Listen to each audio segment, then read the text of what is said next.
मैं उन लोगों में से थी जिससे अगर पूछा जाए कि आपकी हॉबीज़ क्या हैं या what you like to do in your free time, तो मैं ब्लैंक हो जाती थी। मेरे पास कुछ जवाब नहीं होता था। स्कूल में पढ़ाई के अलावा किसी और चीज़ में पार्टिसिपेट ही नहीं किया। No sports, no annual function, no dance, no personality. And even class में भी मुझे डर लगता था कि कहीं टीचर मुझसे कोई सवाल ना पूछ ले। मैं इतनी अंडर कॉन्फिडेंट थी। अगर आप भी इसी फेज से गुजर रहे हो, then watch it till the end. Number 1, self time. हर दिन बस अपने लिए 10 मिनट निकालने हैं।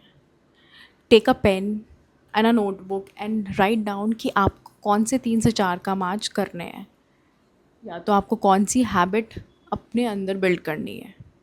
जस्ट राइट इट एंड धीरे धीरे यू विल स्टार्ट रियलाइजिंग, जब वो काम या हैबिट आप धीरे धीरे बिल्ड करने लगते हो तो धीरे धीरे खुद पर कॉन्फिडेंस बढ़ता है। यू फील प्रोडक्टिव कि आज से हमने फ़ोन स्क्रॉल नहीं किया, हमने कुछ काम किया या कुछ habit build. Number 2 is books. So आपको एक साथ बहुत सारी बुक्स पढ़ने की ज़रूरत नहीं है। Just choose one good book and give 10 to 15 minutes daily. तो मेरे लिए वो बुक थी ये। इसने सिखाया दैट कोई भी काम इम्पॉसिबल नहीं है। You can do anything, you can do anything, you have to believe in yourself and you can achieve anything. And second चीज़ इसने सिखाई, to push your limits. And third is comfort zone. तो हर दिन एक छोटा काम करो जिससे आपको डर लगता है या you feel uncomfortable doing it, like किसी स्ट्रेंजर से बात करना, या मीटिंग में अपना पॉइंट रखना, या फिर कैफ़े में जाके अकेले कॉफ़ी पीना, या शॉपिंग पे जाना। This seems easy but when you actually do it you become uncomfortable.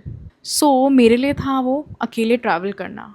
तो जब मैं कॉलेज में थी तो आई यूज़ टू ट्रैवल अलोन। पहली बार तो बहुत अजीब लगा, थोड़ा अनकम्फर्टेबल भी लगा, बट देन जो कॉन्फिडेंस बिल्डअप हुआ उसके बाद, not you are unstoppable. Fourth is अपनी ड्रेसिंग पर ध्यान देना। ये मेरा पर्सनल एक्सपीरियंस है। जब भी आप वेल फिटेड अपनी बॉडी टाइप के हिसाब से ड्रेसिंग करते हो तो आपका कॉन्फिडेंस ऑटोमेटिकली बढ़ जाता है। ज़रूरी नहीं है कि कपड़े महंगे हों, ज़रूरी ये है कि आप उसमें कैसा फील कर रहे हो। And most important is speaking skills and specially English speaking. But मैं ये नहीं बोल रही हूँ कि इंग्लिश एंड कॉन्फिडेंस का कोई कनेक्शन है। बट अगर आप इंटरव्यू देते हो, बिजनेस करते हो, या डिफरेंट लोगों से, नए नए लोगों से मिलते, तो थोड़ी इंग्लिश आना डेफिनेटली कॉन्फिडेंस बूस्ट करता है। एंड जब धीरे धीरे बोलना आने लगेगा तो कॉन्फिडेंस भी अपने आप आने लगेगा। इंपॉर्टेंट पॉइंट इज़ कंपैरिजन बंद करो। हमें सोशल मीडिया पे देखने से लगता है कि सबकी लाइफ कितनी परफेक्ट है, बट रियलिटी में सबकी जर्नी बहुत डिफरेंट होती है। जिस दिन हम अपनी रेस, प्रोग्रेस एंड ग्रोथ पर फोकस करना शुरू कर देंगे, उस दिन कॉन्फिडेंस ऑटोमेटिकली बढ़ जाएगा।